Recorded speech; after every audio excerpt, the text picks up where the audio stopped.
Bonjour à tout le monde, c'est Africarisme. Nous sommes ici à Marrakech au 4e sommet du tourisme mondial urbain organisé par l'Organisation mondiale du tourisme.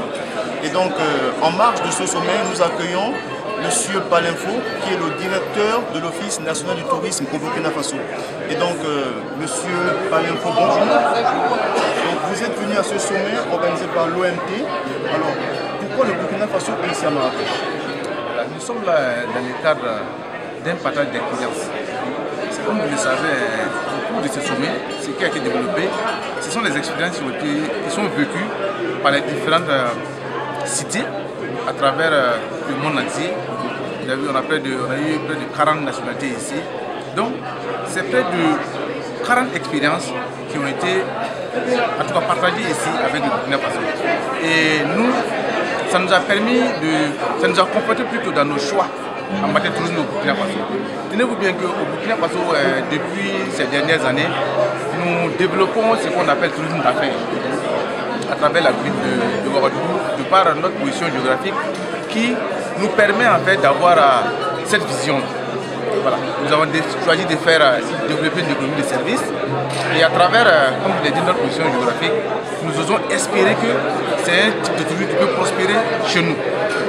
Voilà. Donc, grâce à ces sommets, nous repartons vraiment confortés dans nos choix et avec beaucoup plus d'expérience qui nous conforte et nous encourage dans ce que nous faisons.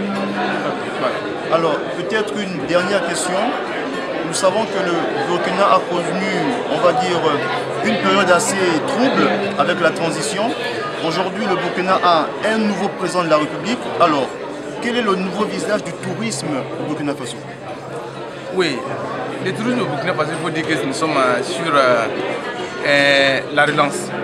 Il faut le dire parce que avant cette transition, on a connu la crise sanitaire avec Ebola, on a connu la crise sécuritaire avec les enlèvements d'expatriés et aussi, je peux dire, avec l'incertitude politique qui a plané sur notre pays à l'approche de 2015 par rapport à la volonté manifeste de l'ex-président de modifier la Constitution, on n'a pas tout de suite pu en fait jouer avec ces événements-là pour pouvoir relancer la chose. On est tout de suite entré dans le creux de la vague.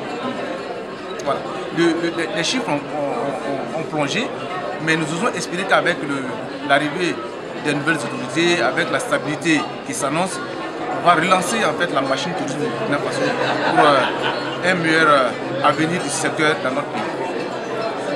Monsieur Palinfo, nous vous remercions. Je vous en prie.